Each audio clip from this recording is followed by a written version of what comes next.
Assalamualaikum warahmatullahi wabarakatuh. Innal hamdalillah nahmaduhu wa nasta'inuhu wa nastaghfiruh wa na'udzu billahi min syururi anfusina wa min sayyiati a'malina. May yahdihillahu fala mudhillalah wa may yudlilhu fala hadiyalah. Asyhadu an la ilaha illallah wa asyhadu anna Muhammadan abduhu wa rasuluh. Saudaraku yang dirahmati oleh Allah, kembali lagi kita dalam program Muda Berdakwah bersama SMK Muhammadiyah II Surabaya. Dalam kesempatan kali ini saya akan menyampaikan tausiah mengenai bijak menyikapi pujian dan dewasa menghadapi hujatan. Saudaraku yang dirahmati oleh Allah, sungguh banyak sekali warna-warni di dalam dunia kehidupan kita. Banyak pujian, banyak hujatan yang berasal dari orang terdekat, orang terjauh, bahkan keluarga kita. Akan tetapi, kita sebagai umat muslim janganlah takut dan ragu untuk melangkah. Sebuah pujian kadang itu membuat kita resah dan juga membuat kita bangga, bahkan lebih ke arah kita menjadi sombong. Karena Allah telah berfirman dan juga menegur, mengajarkan kita dalam surat An-Najm ayat 32 yang berbunyi, wala tuzakku anfusakum huwa a'lamu bimanittaqo, yang artinya janganlah kamu merasa dirimu suci sedangkan Allah lebih tahu siapa yang bertakwa. Saudaraku yang dirahmati oleh Allah, di sini kita sebagai umat manusia, kalaupun kita merasa memiliki kelebihan, itu semata-mata datangnya dari Allah Subhanahu wa Ta'ala, bukan berasal dari kemampuan kita ataupun kehebatan kita.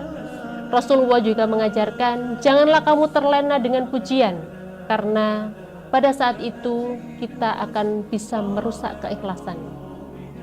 Seiring dengan kebalikan dari pujian, ada juga yang namanya hujatan.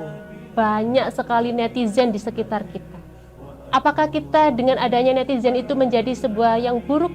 Tidak, saudaraku yang dirahmati oleh Allah. Karena penilaian diri seseorang bukan berasal dari orang lain, tapi penilaian diri seseorang itu hanya di mata Allah saja. Dengan adanya hujatan, kita bisa mengintrospeksi diri dan juga meningkatkan value kita sebagai manusia untuk bisa tumbuh dewasa dan juga berkembang. Karena ketika datang hujatan, bukanlah kita merasa dendam ataupun membalasnya, tapi doakan saja semoga Allah bisa membukakan pintu rahmat untuk orang tersebut. Dalam Al-Quran Allah juga berfirman, ya ayyuhalladzina amanusta'inu bis-sabri was-shalah innallaha ma'as-sabirin, yang artinya, hai orang-orang yang beriman, mohonlah pertolongan kepada Allah dengan sabar dan juga sholat. Sesungguhnya Allah bersama orang-orang yang sabar. Dari ayat tersebut menegaskan bahwa dengan kesabaran itu bukanlah kekalahan, tapi justru itulah jalan untuk kita bisa menjadi manusia yang lebih bermartabat daripada orang tersebut. Rasulullah pada zamannya tidak henti-henti dihujat, tidak henti-henti untuk diolok-olok, bahkan dilempar dengan kotoran. Tapi apa yang beliau lakukan? Beliau tidak membalasnya. Justru beliau memberikan doa agar dibukakan hidayah untuk dia. Oleh karena itu, saudaraku yang dirahmati oleh Allah, hujatan, pujian itu adalah ujian bagi orang-orang yang beriman. Dan bagi kita yang mungkin melihat sesuatu negatif, janganlah mudah untuk melontarkan kata-kata kotor. Karena bisa jadi kata-kata tersebut bisa menyakiti hati orang yang telah kita berikan ucapan tersebut. Saudaraku yang dirahmati oleh Allah, memang lidah itu tidak bertulang, tapi dengan lidah kadang bisa mencabik perasaan orang lain tanpa kita sadari.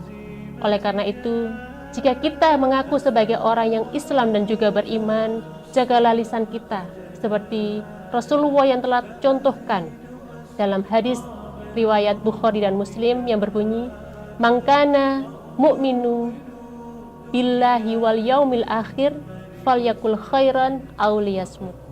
Barang siapa yang beriman kepada Allah dan hari akhir, hendaklah dia menjaga lisannya. Oleh karena itu, saudaraku yang dirahmati oleh Allah, sudah banyak contohnya di mana siswa kita, guru kita menjadi korban di dunia pendidikan yang seharusnya mengajarkan tentang pengajaran dan juga budi pekerti. Sangat banyak contoh murid yang kurang ajar kepada gurunya. Begitupun sebaliknya, ada guru yang memperlakukan muridnya tidak sebagaimana mestinya. Oleh karena itu, saudaraku yang dirahmati oleh Allah, kita sebagai pribadi sama-sama berintrospeksi, utamanya saya sendiri selaku penceramah pada hari ini. Dan ingatlah saudaraku yang dirahmati oleh Allah, kesabaran bukanlah kekalahan, tapi hujatan harus kita hadapi dengan kedewasaan agar kita lebih bervalue daripada orang yang mengajak kita. Baiklah saudaraku yang dirahmati oleh Allah, mungkin itu yang bisa saya sampaikan. Kurang lebihnya mohon maaf. Nasrul minallah. Wassalamualaikum warahmatullahi wabarakatuh.